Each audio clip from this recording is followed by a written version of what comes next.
Bismillah. Les sourcils français, Beau s'assit au bord du lit. Qui est Sam? Mon frère, répondit Caroline, une main serrée autour du carnet d'adresse. Il afficha un air surpris. Je ne savais même pas que vous aviez un frère. Mary ne m'en a jamais parlé. Brent lui tira le lobe de l'oreille et il repoussa sa main d'un geste distrait. Sam a 5 ans de plus que moi. Il n'était pas souvent à la maison, à l'époque où nous étions amis intimes. Mary et moi. Il a disparu depuis 1 mois. Il s'est peut-être caché ici, dans cette maison, dans cette chambre. Elle lui fixait l'œil brillant d'espoir. Beau balayait la pièce de son regard exercé de policier. Caroline, je suis désolé de vous décevoir, mais il n'y a aucune trace sur la poussière qui recouvre les meubles. Personne n'est venu dans cette maison au cours des semaines qui ont suivi la mort de Bob et de Mary. Le cœur serré, elle dut admettre que Beau avait raison. Êtes-vous bien sûr que ce carnet lui appartienne? Demanda-t-il tout en tenant à distance la main furteuse de Brent. Oui, c'est moi qui le lui ai offert il y a 2 ans, à l'occasion de son anniversaire. Ses initiales sont d'ailleurs gravées dessus. Regardez. Il s'exécuta et vit en effet un S et un B en fines lettres d'or. Rentrons. Vous me raconterez tout ce que vous savez. Trent s'était mis à pleurer, et Beau se sentait incapable de réfléchir dans ces conditions. Or, il avait la sensation que cette histoire allait requérir toutes ses facultés mentales. De retour à la maison, ils firent goûter les enfants, puis les placèrent dans leur parc avant de s'installer sur le canapé. Je vous écoute. Du bout des doigts, la jeune femme se massa les tempes. Tout a commencé avec le meurtre de mon père. Beau retint son souffle. Les yeux clos, Caroline essayait de refouler ses émotions. Il éprouva une violente envie de la prendre dans ses bras pour la consoler. Il s'en abstint néanmoins, craignant que son désir ne reprenne le dessus. L'épisode qui s'était déroulé au bord de l'étang n'était que trop éloquent. Mon père a été assassiné il y a 2 mois. Il travaillait dans son bureau, après l'heure de fermeture, quand quelqu'un l'a abattu d'une balle dans la tête. Elle serra contre elle le carnet d'adresse et se passa la main sur le visage. Un témoin a vu Sam quitter le bâtiment au pas de course, et la police le considère comme le suspect numéro 1. Qu'en pensez-vous, vous? Lui demanda-t-il d'une voix douce. Sous le coup de l'émotion, ses joues s'embrasèrent. Je pense que c'est absurde, répliqua-t-elle avec véhémence, tout en jetant d'un geste rageur le carnet sur la table basse. Et selon vous, où serait votre frère à l'heure actuelle? Le désarroi se peignit sur les traits de Caroline. Je n'en ai pas le moindre idée. Il n'a téléphoné ni chez mes sœurs ni chez moi. Il n'a pas même essayé d'entrer en contact avec sa femme ou sa petite-fille. À croire qu'il a disparu de la surface de la terre. Le doigt pointé sur le carnet, elle soupira. Ceci prouve bien qu'il est venu à Cases Corners, qui me dit qu'il ne s'y trouve pas encore à l'heure actuelle. Beau se frotta le menton. S'il est innocent, pourquoi se cacherait-il? Je l'ignore, mais je suis intimement convaincu de son innocence. Des larmes perlaient à ses paupières, et cette fois, Beau ne résista pas au désir de lui apporter un peu de réconfort. Il lui passa, comme si c'était la chose la plus naturelle du monde, le bras autour des épaules, et éprouva une onde de plaisir lorsqu'elle se blottit contre lui. Parlez-moi de Sam. Nous n'avons jamais eu des rapports très proches quand nous étions enfants. Sam avait 18 ans quand il s'est engagé dans l'armée. Pendant les années qui ont suivi, nous ne l'avons vu que de manière épisodique. Puis, il y a environ 6 ans, il a décidé de quitter l'armée et a commencé à travailler dans l'entreprise familiale. Quelques mois plus tard, il épousait Juliane. Ils ont aujourd'hui une petite fille de 5 ans qui s'appelle Emily. Vous m'avez dit que ce qu'il a fait, mais je ne sais toujours rien de lui. Comment est-il, ce Sam que vous défendez avec tant d'ardeur? Elle se redressa et fixa le mur, comme si elle essayait ainsi de mettre de l'ordre dans ses pensées. À l'adolescence, je garde le souvenir d'un garçon rebelle, qui se mettait souvent en colère. Il se battait jusqu'au bout pour ce qu'il considérait comme la bonne cause, mais ensuite il oubliait tout. Il se heurtait souvent à mon père depuis qu'il travaillait avec lui, et leur violente dispute contribue à faire de lui le suspect numéro 1, conclut-elle avec un soupir. Caroline dressa vers Beau son ravissant visage sur lequel se lisait une farouche détermination. J'ajouterai qu'au cours de ces 2 dernières années, nos clients se sont beaucoup resserrés, et que j'ai appris à le connaître. Aussi colérique soit-il, Sam ne commettrait jamais un meurtre, surtout sur la personne de son père. Ça n'explique toujours pas pourquoi il se cache. Il m'est impossible de vous répondre, j'ai tourné le problème dans tous les sens, et j'en suis arrivé à la conclusion que Sam se trouvait ce soir-là dans le bâtiment, et qu'il a vu le meurtrier.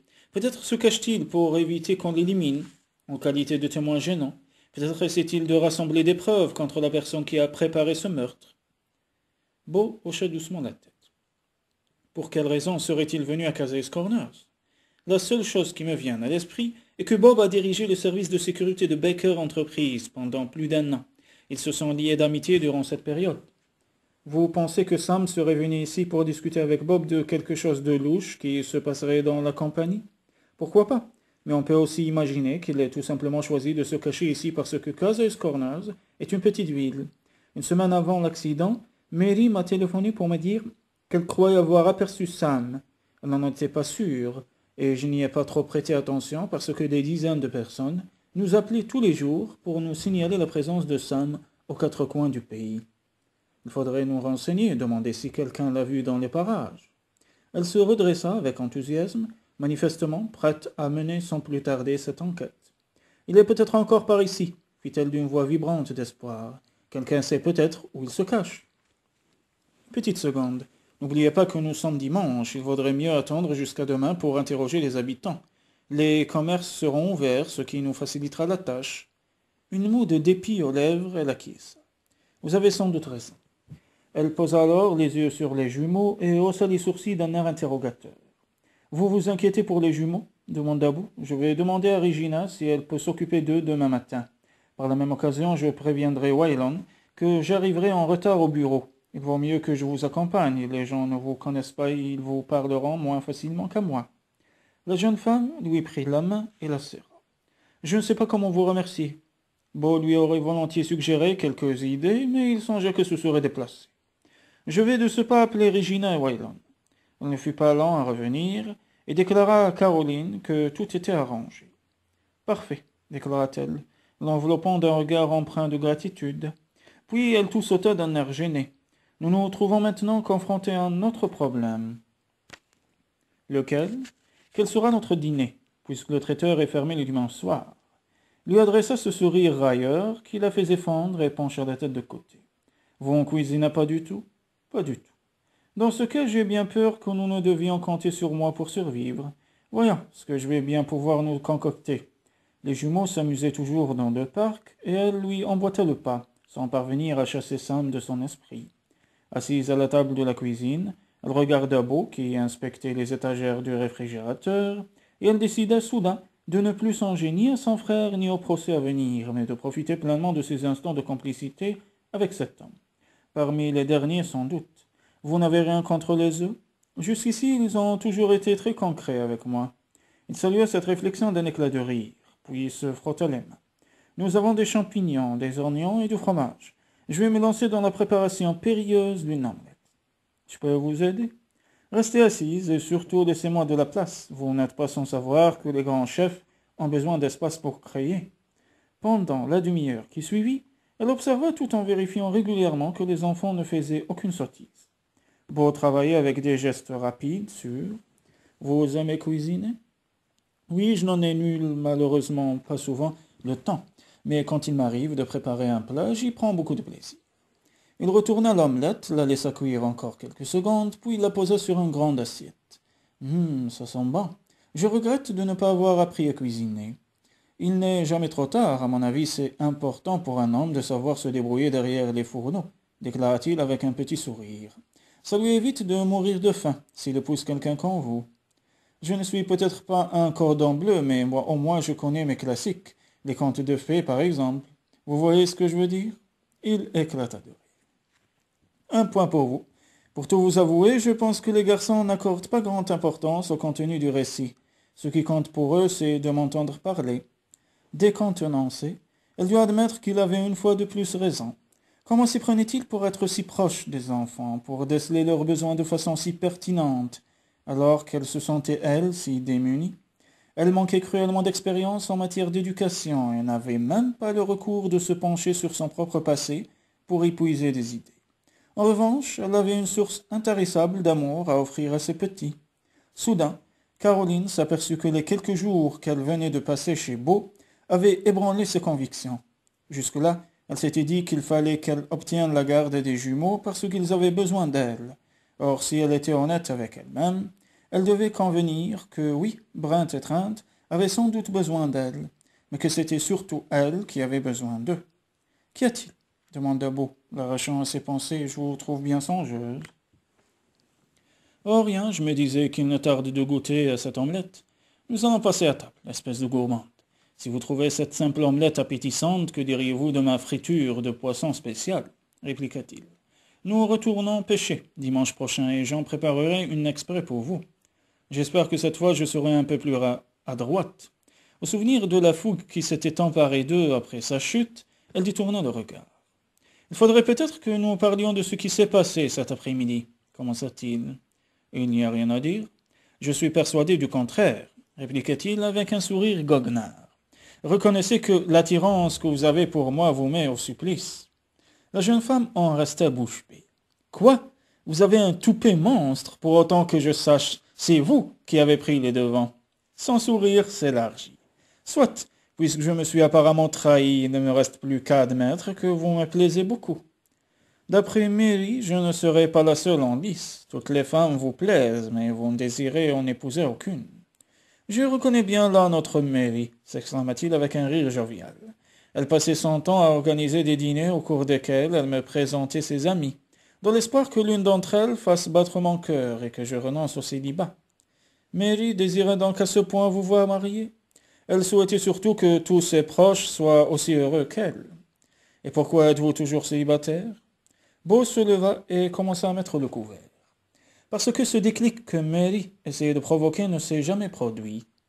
Comme elle s'apprêtait à l'aider, il lui posa la main sur l'épaule et la dévisagea un petit sourire aux lèvres. Voilà qui résoudrait notre problème, n'est-ce pas? Elle écarquilla les yeux. Quoi donc? Que vous m'épousiez?